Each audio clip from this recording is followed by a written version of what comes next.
Hey everybody, welcome to the Conscious Love Show. Whether you are single, you are in a relationship, or you're healing a broken heart, this show is here to inspire you, to remind you how beautiful, lovable, and amazing you truly are, and to give you the practical tools and insights to navigate from wherever you are right now to the loving relationship that you so deeply want to have. My name is Shane Kohler. I'm a certified transformational coach and trainer with over a decade experience helping people release their trauma and open their hearts to love.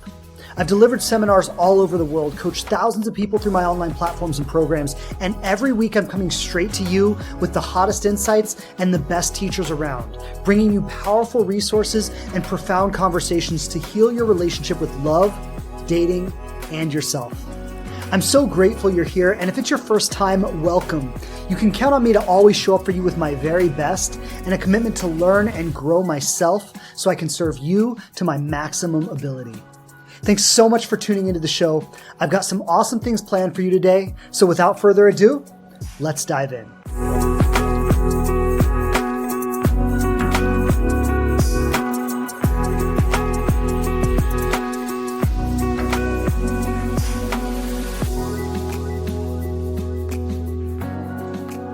Okay, hello everyone. Hello, welcome back to another episode of the Conscious Love Show podcast. Shane Kohler here. Pleasure to be on with you today.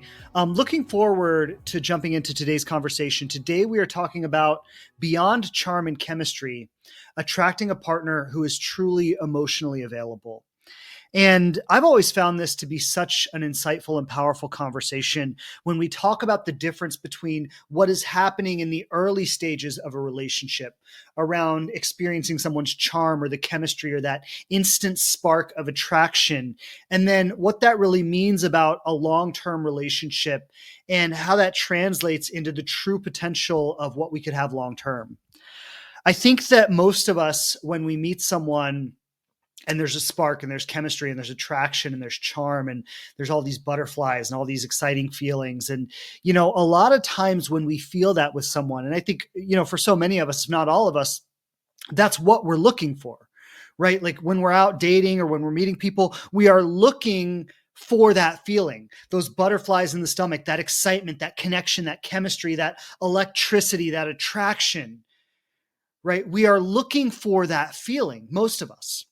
And when we find that feeling, again, the butterflies, the excitement, the anticipation, the chemistry, when we feel that with somebody, we tend to think, I found what I'm looking for.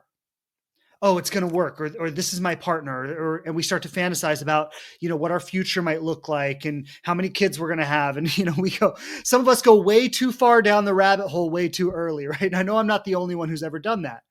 Right. So we start to fantasize, we start to dream, we feel that excitement, that chemistry, that attraction, and we start to give that a lot of meaning.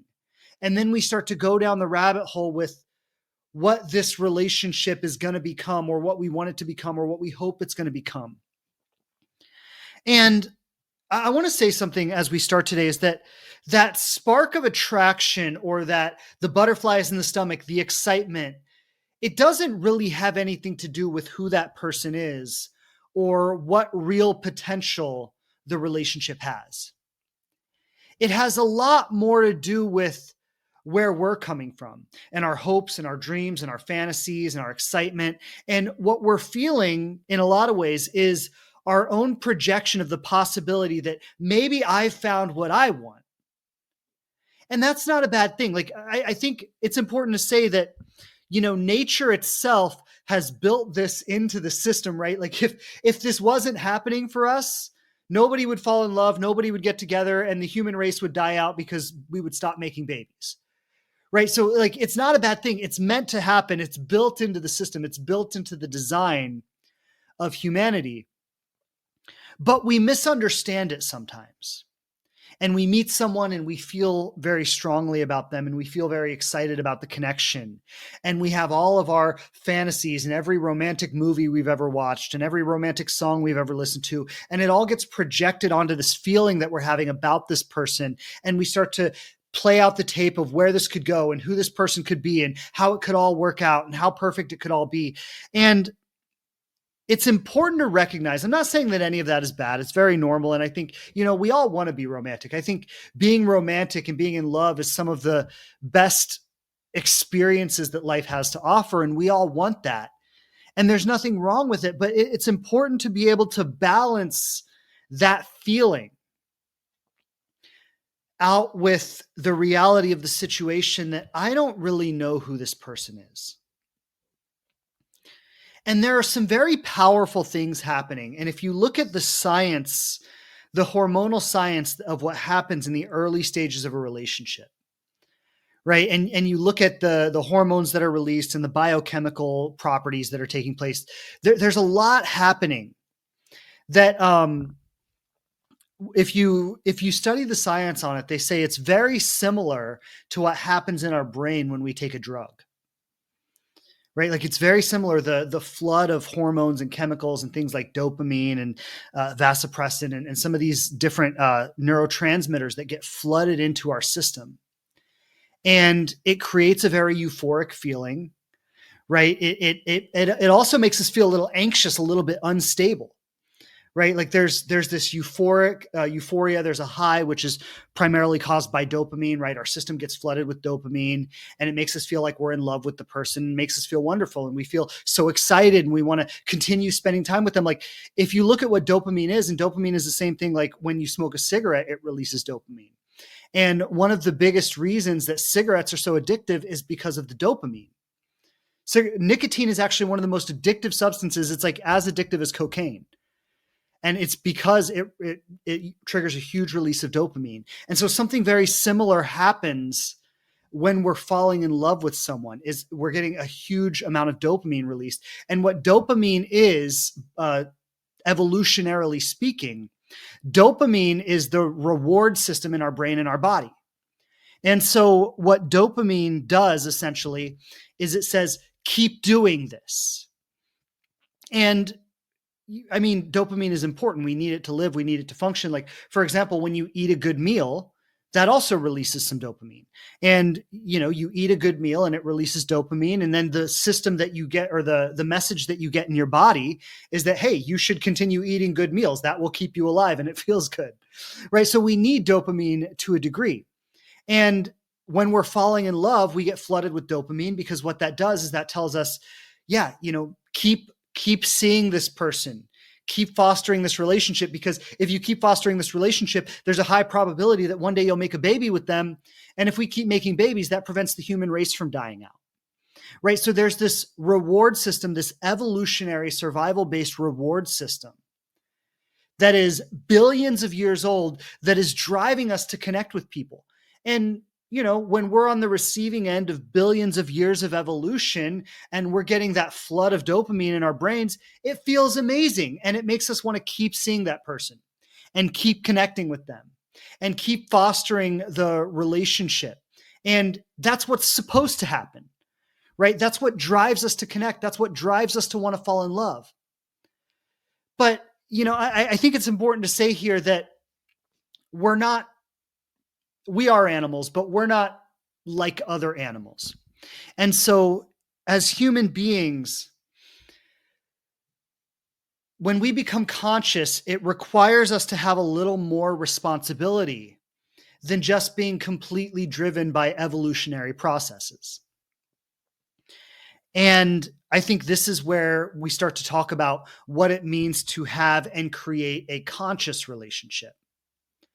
And so when we talk about what it is to have and create a conscious relationship, it means we're rising above the level of some of these basic foundational evolutionary forces. And we're experiencing all of that. And again, I don't want to take the romance out of new love. I think, it's one of the most beautiful things to experience, and we shouldn't miss out on it by being too clinical about it. But we also, while we're experiencing that, need to find a way to have our feet on the ground. And something else happens biochemically in these in these early stages of dating. And I'm not going to talk about all the hormones and all that. Like there's actually a lot happening. There's like 10 different hormones that are involved, but I don't want to talk about all of that today. Actually, I did an episode on that a while back. But something I do want to touch on today is that while our body is being flooded with dopamine and something called norepinephrine, which is basically something that triggers like our fight or flight response, makes us feel a little bit anxious, puts us in like a survival mode. And so there's a lot happening there. Also, our sex hormones are involved, like testosterone and estrogen, and like there's a lot happening with all of this. But something else that I think is really critical to today's conversation is while we're being flooded with sex hormones and dopamine and all these things that make us feel really good, make us feel really excited, and give us the butterflies in the stomach and makes us feel anxious and all this cocktail of hormones that are making us feel all these things, something else very important is happening is our serotonin is dropping. And serotonin is the neurotransmitter that makes you feel happy, makes you feel safe, makes you feel at ease in your body, makes you feel comfortable, makes you feel grounded, gives you clarity. And so it's so interesting when you think about what's happening. We're being flooded with all of this stuff, but the thing that keeps us grounded and rational and feeling safe and feeling stable within ourselves is actually dropping. And the reason I think it's so important to address this in today's conversation is because this is the primary reason that we overlook red flags. Right? We're feeling really good. Our reward system is going. We're feeling excited. We're feeling anxious. We're having an evolutionary desire backed by billions of years of evolution that are driving us to connect with this person, that are driving us to want to see them and hear from them. And we're checking our phone for their text messages and all this stuff. But the neurochemical that would have us be grounded and feeling safe and at ease in our body is actually dropping. And so this is an incredibly dysregulating experience, right? The excitement and the rush and the intensity of falling in love is actually a severely dysregulating experience. And this is why we've got to be a little more conscious. Because if you're anything like me and you look back at your dating history, what you've probably seen is there's been a lot of like getting really excited and then falling flat on your face. And that happened to me for years, right? I'd be caught up in the rush, caught up in the excitement, but it wouldn't really go anywhere. And this is why, is because when we're chasing all of those feel-good feelings, but we're not remaining grounded and stable and connected and regulated within ourselves, we're going to miss a lot. And some of you probably relate to this where, you get in a year into a relationship with someone or a couple years into a relationship with someone and you start to see things and you go, oh my God, how did I never see this before?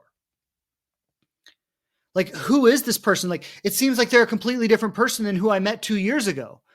And a lot of times we think, well, they were lying or they were putting up an act. Well, maybe they were lying or putting up an act, or maybe we were so flooded with all of these hormones and neurotransmitters and different things that we were overlooking certain things because we wanted to keep chasing the experience we're having with someone. And so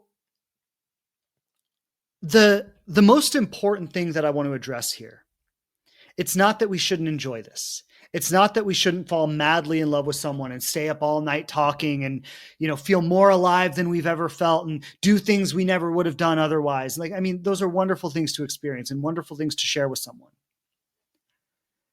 But while we're experiencing that, there needs to be another part of ourselves that recognizes what we're experiencing and why. Right? There needs to be another part of ourselves that says, okay, this is wonderful. This feels great. This is beautiful. I love this feeling. I love being around this person. I love the way that we make each other feel. I love the experiences that we're sharing together. I love that we stay up all night talking. And I love that I love all of this, right? And At the same time, I need to also recognize that I don't really know who this person is. At the same time, I need to recognize that I haven't really gotten to know them. That just a couple of months ago, they were a stranger, or a couple of weeks ago, they were a stranger. Thanks for tuning in today. And if you enjoy the Conscious Love Show, there are a few things you can do with just a few seconds of your time that will really support us in being able to continue bringing these messages to you every single week, completely free of charge. The first thing you can do is give us a 5-star rating on one of the major podcast platforms. The two most popular for this show are Apple Podcasts and Spotify, but you can leave a rating on any platform where you listen to this podcast. And if you'd be willing to take just an extra moment, you can write a few words about the show and share with people how it's touched you and the difference it's made in your life. That will go a very long way in supporting our show. Possibly the biggest thing you can do to support the show is share it with someone that you know can benefit from it. If you get a lot out of it, it's very likely that a friend or loved one of yours will too. And I appreciate it so much when people share the show. If you wanted to take the extra step, you could post a link to today's show on your stories or socials and help get the word out in that way. If you'd be willing to take just one of these steps today, I would appreciate that so much. And I want to say thank you in advance for caring about the show and being willing to support it. Thanks again for listening today. Your presence here means everything to me, and I hope you continue joining me each week for many years to come. Lots of love, and let's get back to the show.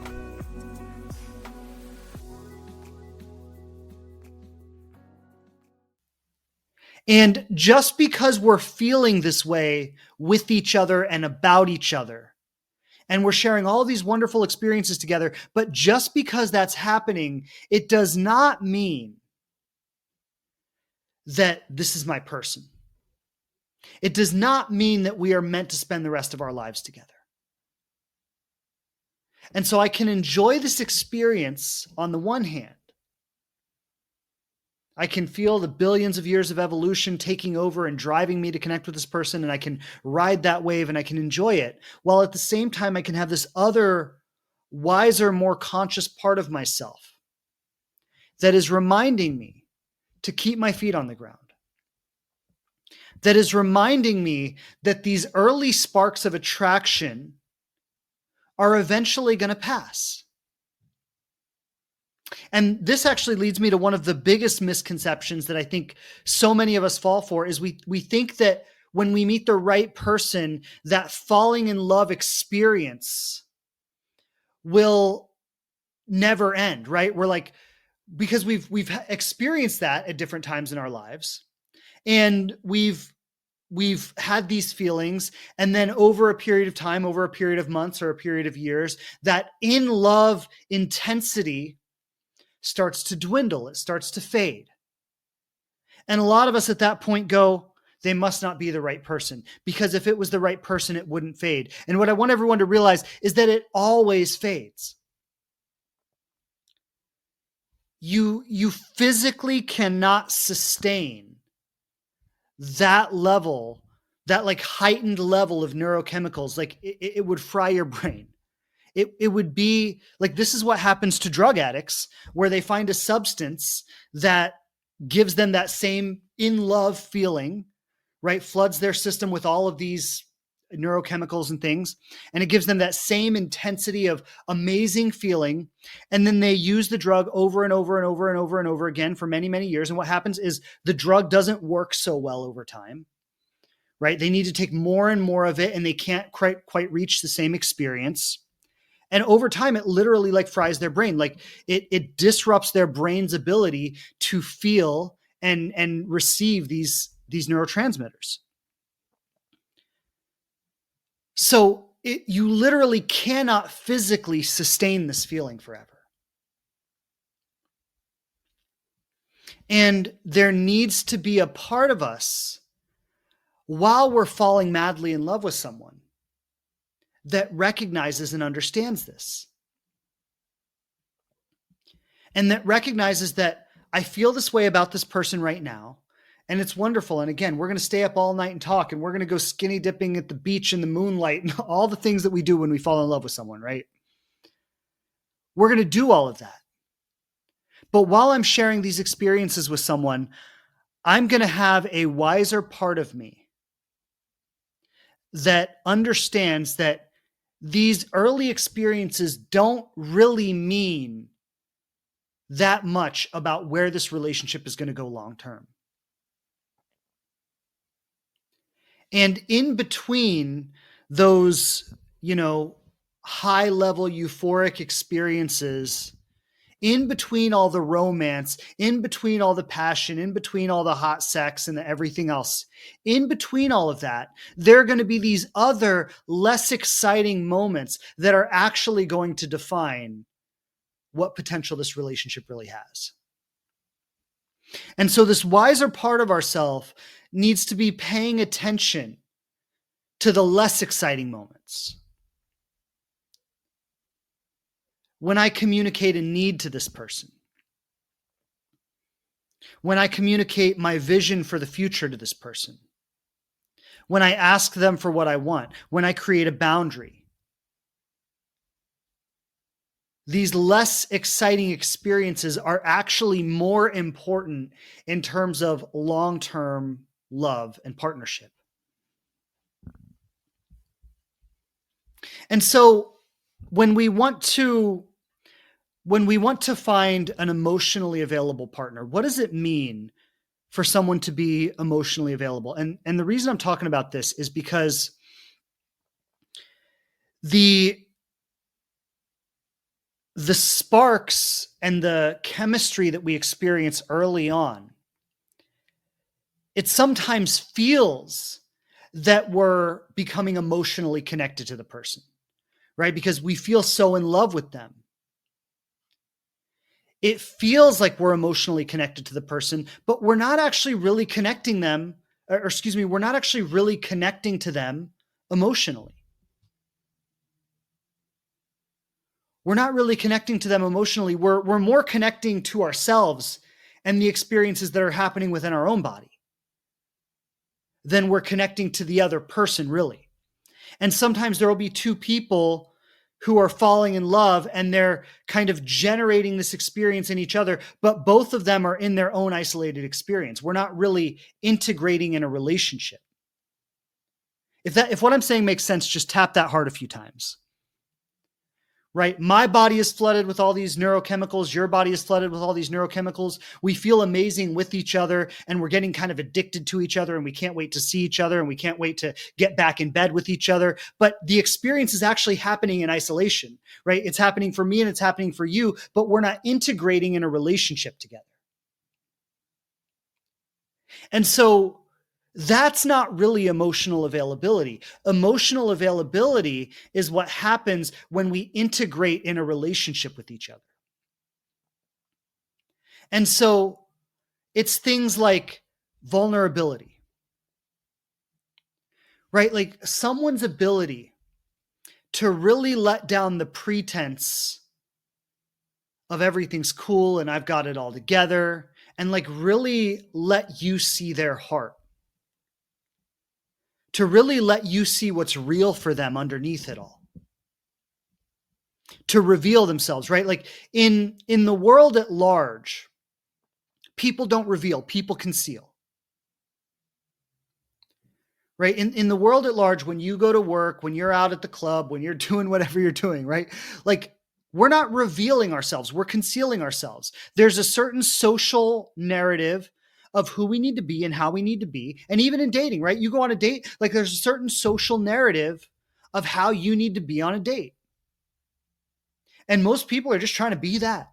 I need to be cool. I need to be collected. I need to be attractive. I need to be charming. I need to be funny. I need to be easygoing. I need to be whatever, right? And so everywhere we go to work, we go out with our friends, we go on a date, everywhere we go, there's a certain social narrative of who we're supposed to be in that environment. And we are adapting to that social narrative. And that's actually concealing our truth. Now, it's not a bad thing that we do this. This is part of survival. We need to do it, right? If you went to work and started bawling your eyes out all over the place and sharing your most heartfelt, things, like you probably would get fired. So like, I'm not saying it's bad that we do this. It's just what we do. It's part of surviving socially. But when you're in an intimate relationship with someone, Do you have the ability to, rather than conceal, reveal?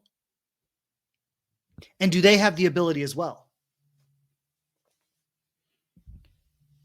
This brings to mind one of my clients that I was working with, and she's in a relationship with someone for quite some time. And after a certain amount of time, he ended up breaking up with her, and she felt very surprised by it. Right? She's like, I didn't see this coming. It's like, it feels like it came out of nowhere.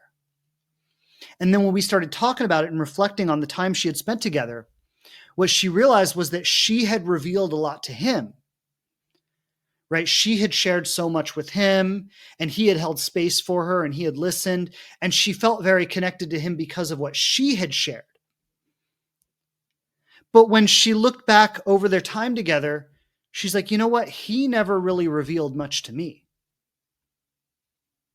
I never really I felt connected to him because of what I was sharing and the space that he was holding for me. But I never really got to know him that much. He never really revealed that much to me. And so part of emotional availability is vulnerability. It's also consistency, right? It's someone who is able to show up consistently. When somebody is like hot and cold, they're all in 1 minute and they're absent the next. You have an amazing intimate weekend together, and it's wonderful, and it's, oh my God, like I feel so close to this person. I feel so in love with this person. And then after that weekend, they go dark. And they say, oh, I'm busy and I just got caught up. Like, no, they're not busy. I mean, they might be busy. They might be making themselves busy. They may not even be fully aware, but what's happening there is there's a resistance to intimacy. Right? We get really close, and then I need to separate, because when I get too close to someone, it starts to make me feel uncomfortable. And a lot of people, and I'll say this is probably more prevalent with men, but women do it too. A lot of people are unconsciously avoiding intimacy because when they feel too close to someone, it makes them very uncomfortable. I dated a woman like this, right? Where this is before I met my wife, but we would spend a weekend together. We would go camping together. We would go on a trip together. We would spend the night together. We would have these deep, long talks and get very, very close and so intimate. And I was like, oh, like this is everything I've ever wanted. And then next day she would just withdraw, and she'd be like, no contact. And I'd text her and I'd get short responses. And then like 3 weeks later, she'd reach out to me out of nowhere and be like, hey, can I see you? And that was her own resistance to like really being close to someone. Or maybe it was just me. I don't know. Maybe she just wasn't that into me. But whatever it was, this is what people do sometimes. So she wasn't emotionally available, at least not to me. Maybe she was to other people. So consistency, it's not just the ability for someone to be really hot and passionate with you every now and then, but someone to show up for you consistently, to continue to be available. The ability to communicate openly and maturely. Something my wife said, and I had never really thought about it like this until she said it, but when we started dating, and not just in the first, couple of months, but several months into our relationship, when we started having some problems and some disagreements and some conflicts, and the first few years for us were really challenging because we were long distance. And so there was this dynamic where we would be together for a few weeks or a week or a weekend or whatever. And then we would go back into our separate lives. And it was very hard. Anybody who's been long distance knows what I'm talking about. It was very hard to maintain close, intimate connection when we were so far apart. And something my wife said, because a lot of challenges came up during like the first 6 months or first year of our relationship. And something she said was like, I knew this relationship had real potential because of how we worked through challenges together. Right? There was the ability when we were going through a challenge for us to be vulnerable with each other, for us to communicate openly and maturely. She would sometimes communicate to me things that were very uncomfortable for me. I would sometimes communicate to her things that were very uncomfortable for her. And rather than getting angry or attacking, we would be able to understand where the other person was coming from.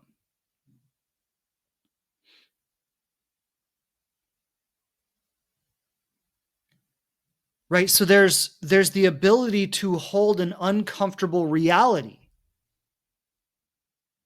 and not attack because of it. A lot of people, when they're emotionally immature, they need everything to be the way they like it all the time. And if it's not the way I like it, then I go on the attack. That doesn't bode well for a relationship. And then when you're in a relationship with someone like that, the other side of it is you tend to start to tiptoe around and try to never do or say anything that's going to make them uncomfortable. You try to constantly be appeasing to them. And the foundation of the relationship ends up being built on a kind of inauthenticity. And then that's just an explosion waiting to happen, right? Eventually, all of the pressure that's building under the surface is just going to explode.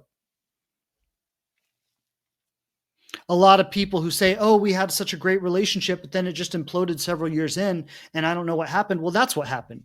You weren't really authentic with each other for all those years that it seemed great. It seemed great because you never fought. It seemed great because you never said or did anything that made the other person uncomfortable. But underneath all of that, there was a lot happening that wasn't being addressed and wasn't being spoken. Neither one of you felt safe enough in the relationship to be your whole selves. But you can only repress yourself in a relationship for so long. So there is a need to, when you're falling in love with someone, when you're experiencing that chemistry and that charm, there is a need to have another part of yourself step back and look for these signs of true compatibility, of true emotional availability. Is this person capable of truly meeting me where I am?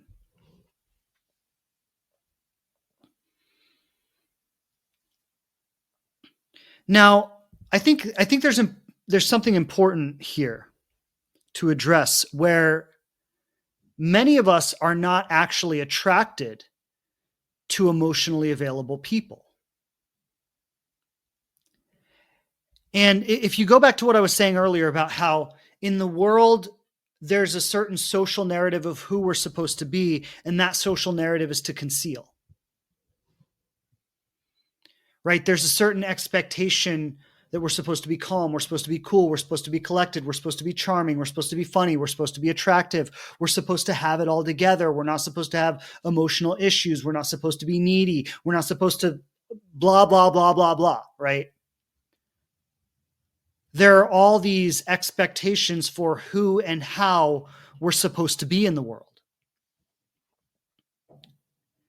And because we've been raised and brought up in a culture where everybody has been concealing, everybody's been concealing their neediness, everybody's been concealing their vulnerability, everybody's been concealing their truth and their honesty and their sensitivity. Everybody's been concealing all these vulnerable aspects of themselves. And you've got to understand the psychological impact it has when you grow up in a culture where everybody's pretending like they have it all together. And a lot of us grew up in households where any real issues were just kind of brushed under the rug. Oh, we don't talk about those things. And when you are a sensitive human being, which we all are, underneath it all, everybody's sensitive, everybody's needy, right? Like we all need things. We all want things. We all want to be loved and held and honored. And this is just the nature of being human. So we all feel these things. And then we grow up in a social dynamic where everybody is pretending that they don't feel these things. right? We grow up in a social narrative, in a social culture where everybody's pretending like they have it all together. Oh, I'm not needy. I'm not vulnerable. Like that doesn't happen for me. And what happens for us underneath it all is we start to be ashamed of ourselves for having these things. When we're children or when we're growing up, like we don't realize that everyone else has these things too, and they're just pretending they don't have them. What we do is we internalize it and we go, something's wrong with me because I feel a lot more stuff than everyone else seems to feel. I seem to want to be sensitive and juicy and loving and all of that, but everyone else seems to be cool and collected and not need it. And so we internalize that and we start to feel ashamed of ourselves for being a sensitive, vulnerable human being. And this is like one of the most obvious examples that just comes to mind is when somebody breaks your heart and you're 2 weeks out from it and you go, oh my God, why am I still stressed out about this person? Right?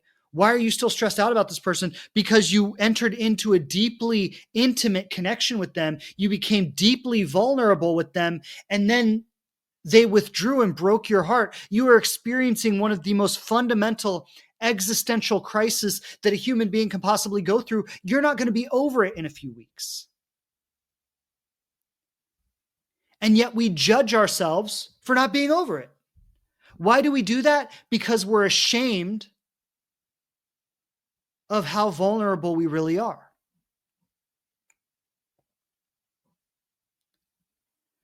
And so there's this certain cultural narrative of how we're supposed to be. And none of us are actually that way. And then we feel ashamed for not being the way we imagine we're supposed to be, for not being the way that we were socially taught to be. And then what happens is we meet someone who is actually emotionally available.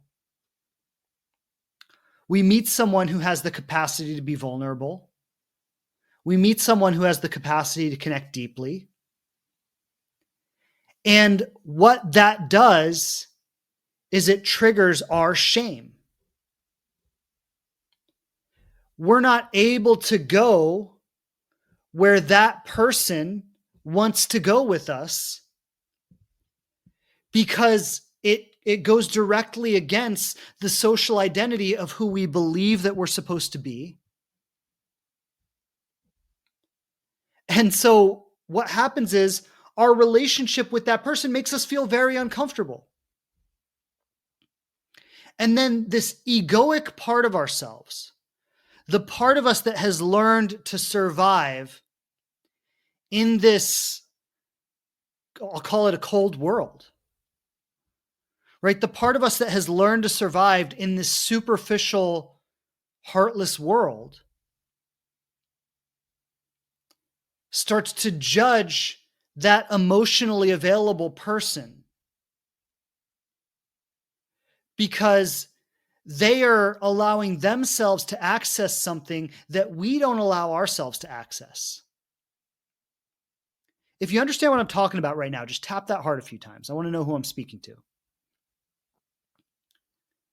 Right? When someone is truly emotionally available, they start to shine a light on our own egoic pretense. And that makes us uncomfortable. And this is where we enter into this whole dynamic of trying to have the upper hand, right? Like I want someone to like me more than I like them. Right? There's this social dynamic where we don't want to really be vulnerable to somebody. And there's a judgment on somebody who is truly vulnerable, on somebody who is truly emotionally available. And so what we've all kind of been programmed to do is to mentally associate people who are emotionally unavailable as being a high value person. right? When we see someone who's cool and calm and collected and they have it all together and they're attractive and nothing really gets to them and they're charming and they seem to have all the tickets, we mentally associate those people with what an attractive person is. And when someone is real and raw and vulnerable, we say, oh, they're needy and pathetic.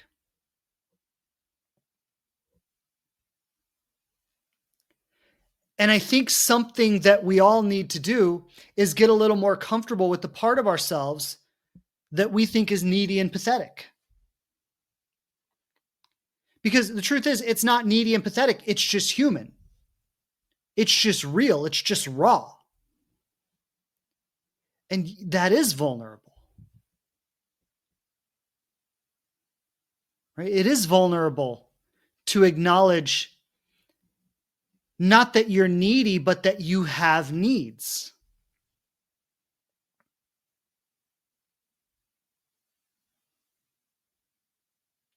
I just want to address a comment. I see this comment here that says 100%, that's how men see women. Well, let me tell you something. I agree with you. I agree that, yes, sometimes that's how men see women. But when a man starts being emotionally available, he'll get judged by women 10 times as harder than a man will judge a woman for being emotionally available. Because men, more than women, are expected to be the strong, stoic type. So yes, I do think that sometimes men see women when they're emotionally available as needy, but it works both ways. And when a man becomes emotionally available, women are going to judge him hard as fuck. Because, and the reason, like, there tends to be a certain stereotype, which I think as we grow and as we as humans become more conscious, I think this is changing. But there tends to be a stereotype where women are emotionally available and men are not. And so many women want men to be more emotionally available, right? It's something I hear from women all the time. I want men to be more emotionally available. I want him to open his heart to me. I want him to share his feelings, right? This is something I hear from a lot of women. But you've got to understand that men have been raised in a world where if they were to ever reveal that part of themselves, it was social suicide. Like I was a young man who grew up in a tough neighborhood. If I was to go out among my peers, the boys or the girls, and start being emotionally available, I mean, it would have been the end for me. Not only would it have been social suicide, like I probably would have gotten like physically beat up. It's dangerous for women too. I'm not saying it's not dangerous for women, but it is much more acceptable for a woman to be emotionally available than a man. And this is why everything I'm talking about today, this is why it's so hard to form an authentic, conscious connection with someone. The reason is that this is all the stuff we're dealing with. To actually truly connect with someone on a vulnerable and authentic level, you've got to sort through 20 layers of bullshit programming. And there are certain versions that are there for men and certain versions that are there for women, but however it shows up, there's a lot of shit to dig through before you can really connect with someone on a heart level. And so, yes, we need to find someone who's emotionally available, but we also need to be someone who's emotionally available.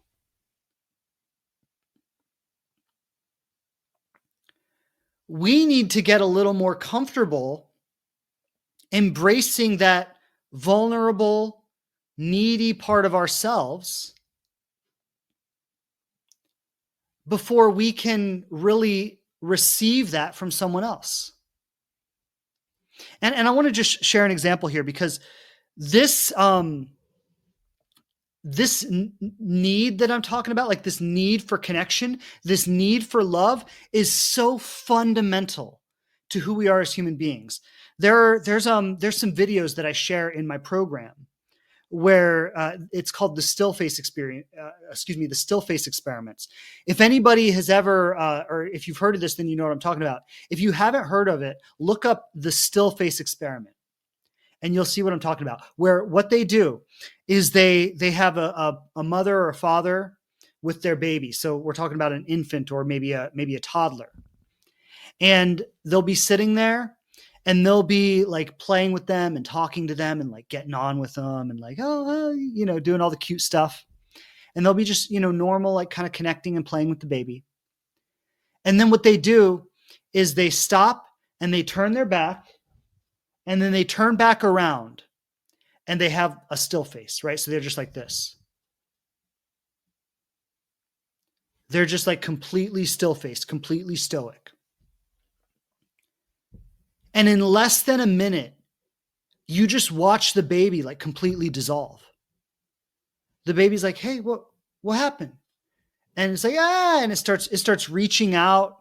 It starts waving its hands. It starts like laughing. And then when the parent doesn't respond, they just stay stoic like that. Then the baby just starts to dissolve. And within a minute, the baby is like bawling its eyes out. And when I saw this experiment for the first time, it just really landed for me like how sensitive we truly are.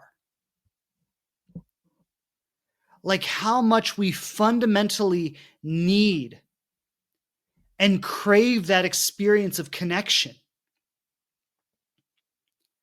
And like just realistically, we're programmed this way because our survival depends on it, right? Like you come into the world as a baby, you need to be able to connect with your parents if you're going to survive. You can't do anything for yourself. So again, we're talking about billions of years of evolution here that have programmed us to be connected. As children, we need to connect with our parents in order to survive. And then as adults, we need to connect with each other in order for our species to survive.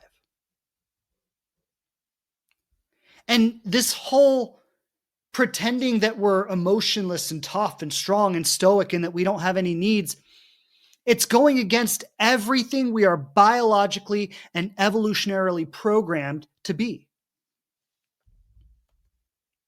And the irony is it makes us miserable. Like we just all suffer in loneliness and isolation. And we feel unworthy and we feel unwanted and we feel discardable and we feel like we don't matter. The irony is that when we surrender to who we're actually meant to be, which are these deeply connected and emotionally enmeshed beings, it makes like our greatest joy, right? We're meant to live in community. We're meant to live in family. We're meant to live in partnership. And when we surrender to that, it brings our greatest joy in life. And so we've really got to get in touch with that part of ourselves. Like it is so fundamentally human. It is so fundamentally true to who and what we are as human beings. And so just a couple things I want to say. I want to kind of bring it all together here. In the beginning, there is a strong cocktail of neurochemicals and hormones that is driving you to connect and fall in love with someone. Now, I'm not going to go into all the different specifics of it, but what this essentially does is it creates an addictive kind of experience to the person based on the dopamine and the reward centers that are being triggered in your brain. It lowers your serotonin, which means it dysregulates your system. So you become anxious, unstable, dysregulated, and obsessive. And that's what we call falling in love. It's really romantic, isn't it? And it's not a bad thing. I mean, again, anybody who's experienced it, it's kind of fun, right? So, but that is what the experience of falling in love is. And again, there are billions of years of evolution behind that, because if we did not experience that, we wouldn't be driven to mate with each other and our entire species would die out. Right? That is the essence of who we are as human beings, wanting to perpetuate itself. And it's a wonderful thing to be on the receiving end of that. It's a wonderful thing. But again, when we are talking about creating a conscious relationship, a conscious partnership, and partnering with someone who is truly emotionally available, and partnering with someone that has the potential to go the distance, to have a long-term, to build a life together, we've got to be more conscious than just allowing ourselves to be driven by evolutionary instincts. And so, like, for example, when we look at the animal kingdom and the way they do it, most of them are not looking for a life partner, right? It's not within their wiring to desire or seek that. So they're driven by these evolutionary instincts, and they do what they got to do to perpetuate their species, and that's it. As human beings, we have higher concerns than that, right? We want partnership, we want family, we want to build a home and a life with someone. We want to be able to share our dreams together and grow old over the years, right? Like, we want more. And so because we want more, we have to be responsible for more, which means we have to rise above just being driven by our evolutionary instincts. And so while we're falling in love with someone and we're experiencing this wonderful cocktail of, all these things that I'm talking about, there's another part of us that is sitting back and saying, okay, I love how I feel right now. I love what I'm experiencing with this person. I love all the things we're doing and creating together. And I'm going to sit back and know that I don't really know this person yet. And so I just want to make a couple of practical suggestions. It is a very practical suggestion when you're in the early stages of dating someone and you're falling in love with them. It is a very practical suggestion to sometimes take a step back and spend some time apart. And that's hard. Like, I remember, an experience in my early 20s when I was dating someone and we had just started having sex, and it was like we were feeling all of these things. We were staying up all night, going to dinner at 2 a.m, and, just having like all these wonderful experiences together. And I remember maybe my inner wisdom or something in my soul just saying, like, maybe I should have some time apart from this person. And I tried to do it and I couldn't do it, right? I was like, no, I just, let's stay at our house tonight. And then at 11 p.m. we're texting each other and it's like, you want to come over? Okay, let's do it. Right? Like, it's hard. It's hard to do when there's so much driving you to connect with the person. But it is powerful to just have a little bit of discipline and say, you know what? Like, let's have one night together, one night apart. Let's spend a weekend together. And then after the weekend, we'll spend a few days apart. Because removing yourself from the environment is going to give you a little bit of clarity. Being able to detach yourself and regulate your system, right? So instead of continuing to bombard your system with more and more and more and more of these hormones, you're taking a step back and you're giving your system a chance to regulate. They're giving their system a chance to regulate. You're allowing your brain and your body to get a little bit clearer.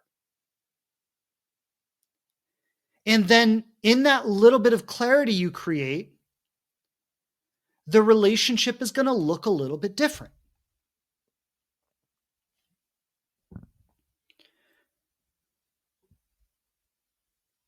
So that's the first thing. I'd say to have some clarity. And then you want to notice what comes up for yourself in the clarity. Because as I said, when our dopamine rises and our serotonin drops, we tend to overlook red flags, right? The dopamine is the reward system. So we're chasing that reward. We're chasing that good feeling. The serotonin is the thing that makes us feel regulated and stable within our body, that has us think of things rationally. And so when you take that break and you allow your system to regulate, you might notice things like, you know what? They said something that didn't really sit right with me.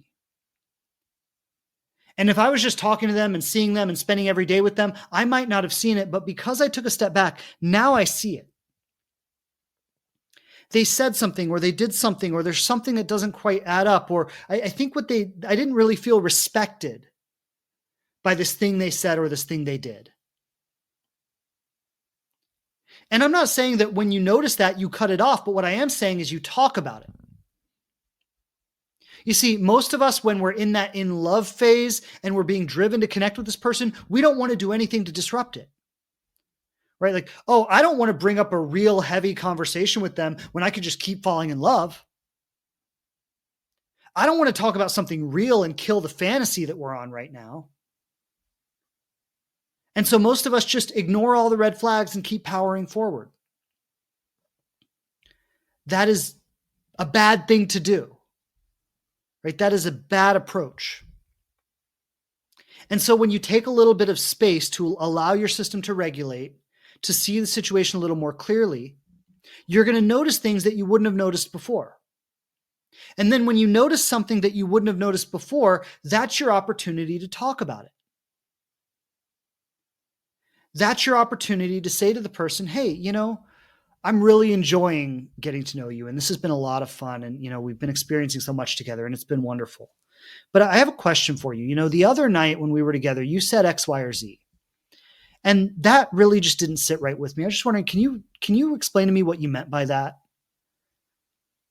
Or the other night when you did this or when you did that, like I really didn't feel respected. And it's not a big deal. Like I'm not trying to make it a big deal, but I think as we develop our relationship, it's important that if something doesn't sit right with me, we talk about it. And I would want you to do the same, right? I would want you to bring it up to me because I want us to create a relationship here where we both feel respected. Right? So I'm just giving you some examples, but these are the kinds of things that you want to bring up. And you're not going to bring them up if you don't have clarity. So by taking the space, you have some clarity. And then by having the clarity, you can talk about what the things you need to talk about. And what this does is it gives you an opportunity to experience a different side of this person. It's really easy when everything's wonderful. But what about when you need to talk about something real with them? Because if we're looking at longevity in a relationship, you're not going to feel in love with them forever. I mean, look, like I've been with my wife 8 years. I am very in love with my wife, but I'm not obsessed with her every day, right? There's a different level of partnership 8 years in than there is 8 weeks in. That experience is not going to last forever, but what will last forever is your ability to have mature, powerful, connected conversations with each other.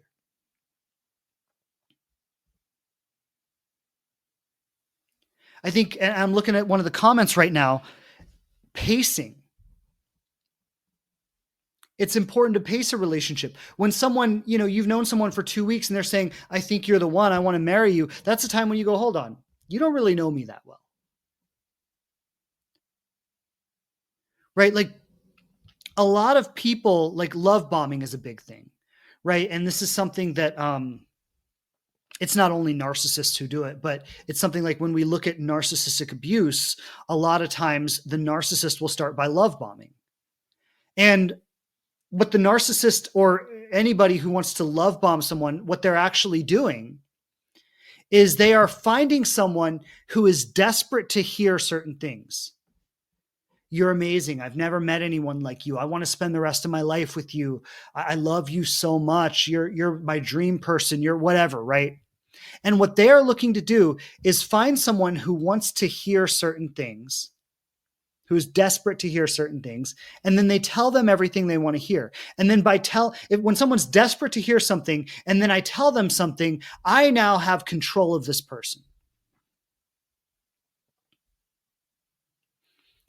You should never allow anyone to love bomb you. Listen, I know that we all want to feel special, right? It's fundamental to being human. We all want to feel special. But people will use your desire to feel special as a way to manipulate you. And so we've all got to recognize, like, look, none of us are that special. And I mean that in the most loving way possible. We're all wonderful. We're all amazing. We all have beautiful gifts to give. But none of us are that special that someone is going to fall head over heels in love with us within 2 weeks of knowing us and want to spend the rest of their lives with us. None of us are that special. And we want to feel that special, right? We want to feel like, oh, I'm so amazing that 2 weeks into this person knowing me, they're head over heels in love and they want to spend the rest of their life with me. But listen, I want everyone to hear me on this. If somebody is telling you that, they are either so like disconnected from themselves that they don't even know what's happening, or they're trying to manipulate you. It's one of the two. And in either case, it's a little bit of a red flag. Now, look, it's possible that someone is just, feeling very strongly and they're maybe getting a little ahead of themselves with what they're saying. But this is why the responsibility always falls on the more conscious person, right? So the more conscious person needs to say, hey, I really appreciate your enthusiasm here, but like, let's be real. We've only known each other for 2 weeks. Let's give ourselves a couple of months and see where we are then and revisit this conversation. Right? And when you say that, it's so powerful because what you're communicating is that I am not going to be bought with charm and flattery. I am not just going to let you tell me what I want to hear and gain power over me by doing that.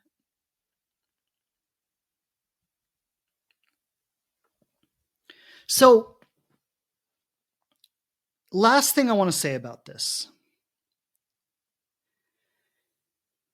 is that when we recognize that it's not really as simple as falling in love with someone and living happily ever after. It's more like we fall in love with someone, then we become a little disillusioned by the relationship. We have to learn how to work with them in reality, discover their real potential for a future, and then make a decision maybe a year in or a year and a half in if this is someone I really want to spend the rest of my life with.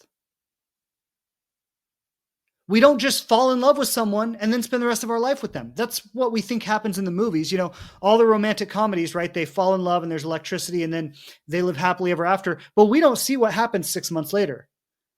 All we see is them falling in love, right? So it's not really an accurate representation of what a relationship is really like. And what a relationship is really like is we fall in love with someone and then that in love experience fades and we face the reality of merging our lives with another person and discovering what real potential there is. And like, I'm going to say this for myself. I've had several relationships and they've all fallen into a few categories. They were very short-lived, like crash and burn, right? We get together, it's hot, it's amazing, and then there's nothing after that. Then there were the relationships that lasted about a year or a year and a half. And within that amount of time, I was crystal clear if I wanted to be with the person or not. The only relationship that I've had last longer than that was my relationship with my wife, which were 8 years, and I still want to be with her. Now, I understand some people spend 20 years with someone that they're maybe not supposed to be with or wasn't a good fit for them. But when that happens, there is a huge amount of operating over our intuition and our truth and forcing something to work that's not really working. But when you are doing this consciously and you spend 6 months or 8 months or a year with someone, you are going to get very clear about who they are when you're not trying to force it to work or you're not trying to stay with them because you're so afraid to leave, right? But when you're really doing this consciously, you're going to spend maybe a year with someone, a year and a half, and you're going to know who they are and what you can expect from them. And if you're connected to yourself and your truth and your authenticity and you know what's real for you, you're going to either say, this is the kind of person that I can see spending the rest of my life with, or I can't. And you'll be clear about that. Because you approached it consciously and maturely. You gave it enough time to really discover who the person is and really discover the potential you have with them. And look, if you're a year or 2 years in and both of you have, done some good work together and you're like, we really want to be together. We see a future together. We feel like this relationship is in alignment. We want to really build a life together. And you make that commitment, there is a very, very strong chance that relationship will last forever. But that's only if you were really conscious in that year, in that first couple of years. And a lot of people, they fall in love, and then when the love starts to die, they get engaged. And then after the engagement, they have the wedding. And then after the wedding, they have kids. And then they find themselves 10 years later, they've been keeping themselves so busy with the next step, but they've never really consciously assessed the relationship and asked myself, how do I feel? And is this relationship truly in alignment with me? And that's what we have to do to create conscious love. So that's what I want to leave you with today. I really enjoyed going over this with everybody. Again, this is a powerful conversation. I think these are some of the most essential skills for those of us who truly want a long-term loving conscious partnership. So with that, I want to open up for questions. I'm going to go ahead, look through the comments, see what questions we have here. If you have a question, drop it in the chat, and I'll be able to take maybe 3 or 4 today. Okay, this question is from Amanda Barbosa. How do we get over heartbreak when you fell hard and you are now crushed? I do also want to say in response to this question that I did a podcast episode on overcoming heartbreak recently as well. And I'd invite you to tune into that, because that is that's going to, again, give you much more context than I can give you here with a short answer. But what I want to say is heartbreak is a version of grief. And if you look at grief and people who teach about grief, there are really 5 stages to grief, right? You go through not denial. You go through denial, bargaining, anger, depression, and acceptance is the final stage. And so what we're really looking at around heartbreak is acceptance. Acceptance that the relationship is over, acceptance of myself in relationship to that, acceptance of facing a future without this person, acceptance of like, I'm enough, right? Like I'm okay without this person. I don't need this person, right? Like it's acceptance of all of this. And so overcoming heartbreak is really about embracing acceptance. And there's a process of like in the human experience that we go through when we are embracing acceptance around something. And that process is, first, we're in denial about it, right? So no, it can't be true. There's got to be another way. There's got to be this can't be it, right? First, we're in denial about it. And then after we get through the denial, then there's bargaining. Well, maybe I can get them back. Maybe there's something I could say. Maybe there's something I can do. Maybe there's a way that we could work through this, right? And then after you get through the bargaining phase and you really accept that, okay, it's over. I'm not in denial about it anymore. I'm done bargaining and trying to find a way to fix it, right? Then the next phase is anger, right? We're angry. How could this happen? How could they do this to me after everything I did, after everything I gave? And then after we process that anger, then it's depression, right? Then it's like we're just sadness, and we're just really allowing ourselves to feel the sadness of the loss, right? This person was in my life and now they're not. And I wake up every day and I miss them. And I feel the loneliness and the loss and the sadness of that. And then as we finally process that sadness, we come to acceptance.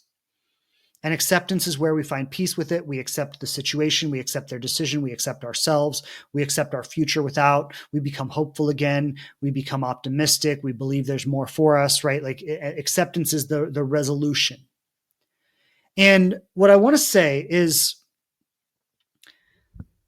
the more willing you are to feel the depression, right? If we look at denial and bargaining and anger, those are really ways of protecting ourselves against the feeling of depression. And the reality of the situation is that you lost something that you loved and it hurts. It's really that simple. And the denial and the bargaining and the anger are ways of protecting ourselves from that reality. And so the more easily or naturally that you can embrace the depression around it and just allow yourself to, again, accept that, okay, this happened and it hurts and I can't change it. I can't fix it. and it hurts and I'm sad and I've lost somebody I love and they're not coming back and that hurts. And the more you can really allow yourself to embrace and feel that, the more quickly you will get to the final stage of acceptance. When we are grieving something, the practice is to really allow ourselves to feel it fully. And it comes in waves. Anybody who's been through grief, if you've lost a relationship, if you've lost a loved one to death or anything like that, anybody who's been through grief knows that it comes in waves. And so the waves are going to come. And when the waves come, you just take a deep breath and you breathe through it and you release and you let go and you feel it fully. And then the wave passes. And then you might feel quite optimistic and quite hopeful. And then maybe another wave comes. And so you start practicing embracing and surrendering to these waves. And each time you embrace and surrender to one of these waves, the wave passes and you've accepted it a little bit more. And over time, the waves come less and less frequently, and they're less and less heavy when they do come. And in essence, you are releasing the experience from your body, from your being. So that's the way to do it. Just one other suggestion I would make around this is work with someone. Like find a coach or a therapist, somebody that you can work with to help you process this experience in a healthy way. Talking about it, mentally framing it in a powerful way for yourself is important right now. So sending you lots of love, Amanda. Thank you for the question. I know where you are. It's going to be a little bit of a journey. It's not going to disappear overnight. Give yourself permission to feel it and go through all the stages of the experience. Love yourself through it. Surround yourself with people who love you. Get support like a coach or a therapist, someone who can guide you in the experience so you don't feel so lost in it. And this will pass. It's just going to take a little bit of time. And there's a healthy way to go through it and an unhealthy way to go through it. And working with someone is going to help you go through it in a healthy way. So lots of love, Amanda. Thank you for the question. I know it's not easy. I've been through some big heartbreaks in my life and sending you a lot of love. Thank you. Charlene Santiago is asking, what is your insight on an avoidant man who likes to keep some things in his life private? Do you think we should share everything with our partner, or is that totally okay? I mean, I think it kind of depends on what it is, but no, I don't think we should share everything. I think people are entitled to some privacy. And especially, I think it depends a lot on how long you've been with the person and how well you know them. But people are entitled to privacy, right? So, I might need to know a little bit more about what you're asking and the context of it. And there's a difference between hiding something that I know would be hurtful to the relationship, right? And I'm hiding it because just give an obvious example, right? If I'm cheating on my partner and I'm hiding it from them, I can't say oh no, I'm entitled to my privacy. No, I am intentionally out of integrity with my partner and I'm doing something that is knowingly hurtful and I'm hiding it. That's not okay. Right. But people are entitled to private thoughts. People are entitled to if he's going out with his friends, he doesn't need to divulge every little thing that they do. I think when we don't allow somebody a certain degree of privacy in their lives, that becomes controlling. Right? When we start to demand everything all the time, you don't get to have any private thoughts or private feelings or any, going out with your friends and not being questioned about what you did afterwards. That starts to be controlling. And that's, borderline abusive. And usually that kind of not allowing our partner to have some privacy, usually that is more about your own insecurity than anything to do in the relationship. So again, I don't know the details of your situation. I don't know the nature of the kinds of things he's trying to keep private, but let's put it this way. At the end of the day, you are never going to know everything about another person. No matter how many years you spend with them, no matter how well you get to know them, there's going to be a whole world inside of their mind and heart that only they will ever know. And a lot of times that makes us insecure because we're oh, well, if they have thoughts and feelings that I'm not aware of, they could be thinking that they want to leave me. They could be thinking that they're attracted to someone else. They could be thinking and feeling things that make me uncomfortable. So I need to know everything to make sure that I'm okay in this relationship. And what I want to say is that's the nature of being in a relationship with someone. It's not, are they allowed to have privacy? It's that they do have privacy. And when you accept someone in a partnership, you also accept that about them. Right now, again, if he's cheating on you and hiding it and claiming I have privacy, right, that's a little bit different. And I think there's a lot of nuance here, depending on what the situation is, depending on what it is exactly you want to know. So I can't go into every nuance and every detail of this. But to answer the question, it is okay for someone to expect reasonable amounts of privacy in a relationship. And I think it's important that we give each other that space in a relationship. That allows us to be sovereign people. That allows us to have autonomy. It allows us to not feel like we're being controlled. And there are obvious boundaries and limits to that. So I'm going to leave you with that. And I hope that allows you to kind of figure out where you stand with it. Thank you for the question. It's a powerful question. I appreciate you bringing that up. And I hope that supports you in kind of figuring out where you stand with that. So this question is from Lo Ren. The question is, do men go through heartbreak like women? If they try to jump right back into a new connection, is that super unhealthy, or is it fine since we are evolutionarily programmed to connect with people? Great question. Great question. Thank you. So do men go through heartbreak like women? Yes. And I think I don't think it's a question of men or women. I think it's a question of human beings. Like, I often share about my first heartbreak when I was 16 years old, and my first love, my high school girlfriend, she was like cheating on me behind my back. And then she blindsided me and broke up with me. And like, I was devastated. I didn't recover for like a full year, or I cried my eyes out. Like it was like an existential crisis for me. And so do men go through it the same way women do? Of course. But, she, on the other hand, was like already with someone new. I mean, she was cheating on me before we broke up, right? So she like jumped right into another relationship. She actually broke up with me to go with someone. And I think women a lot of times do that, where they'll lose interest in a relationship. They won't break up with the person, but they'll distance themselves. They'll find someone else. And then when they feel like they have somewhere else to go, they'll break it off and go do that. And I think that's kind of unhealthy, right? And I'm not going to say that men don't do that too. I think people do that sometimes. But I'll also share, like I ended a relationship the day before I connected with my wife the first time, like the night before. Like she was at my house and we had like a long talk. We ended our relationship. And then the next day I ended up going out with some friends and my wife was there and we got connected. And then we started dating like literally hours after I ended this relationship. But these were like two very different situations. Like when I ended that relationship, it had been 6 months of like drama and chaos, and I was just exhausted and I was done with it. And like I was like really clean. Like I was like, I am over this, done, clean.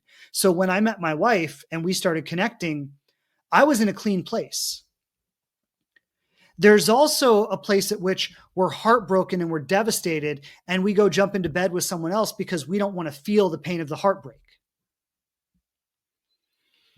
And so, you have a couple of questions here, but one, do men experience heartbreak like women? Human beings experience heartbreak.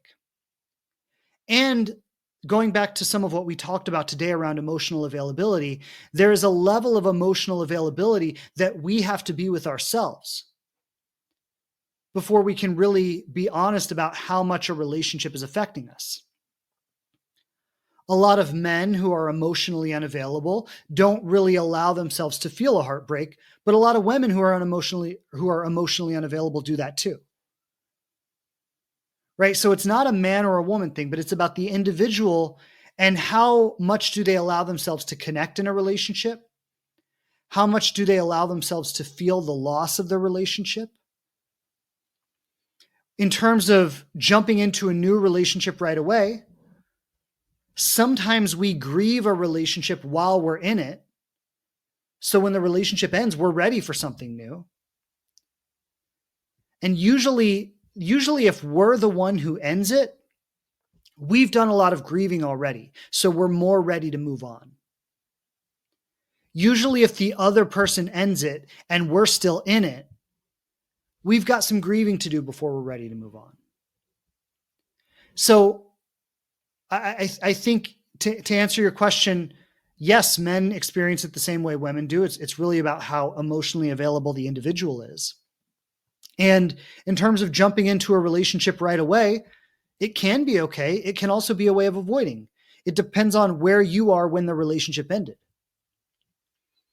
But if you're like really heartbroken by something and you're going out and jumping into bed with someone to distract yourself and not feel it, well, you're likely, in most cases, perpetuating a cycle that's going to lead to more and more heartbreak.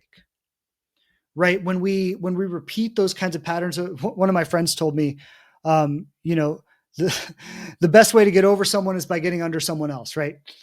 I don't think so, right? Like that's a kind of cycle that tends to perpetuate more pain.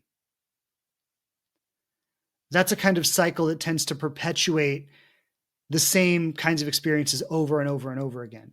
When we allow ourselves to truly grieve and experience the loss of something, that tends to elevate us, right? That tends to have us move forward with greater awareness, greater sensitivity, a greater ability for empathy and connection and all of those good things. So I think I answered the question. There's not really a one size fits all for this. It's about the individual. It's about where the individual is. I think in general, it can be a little bit destructive to stereotype men or women in any particular way. And, I think historically there have been a lot of stereotypes about men and a lot of stereotypes about women.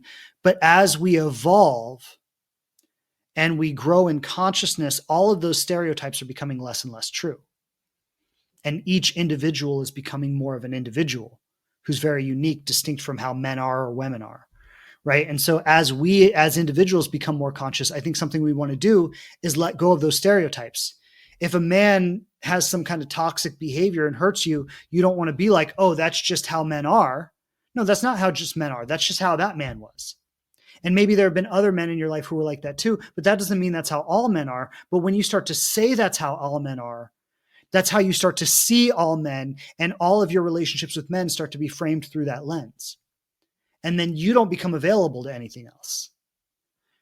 Right? So as we become more conscious, something we start to do is experience individuals as individuals rather than projecting our own wounded beliefs onto them. Anyway, great question, Loren. Thank you for asking.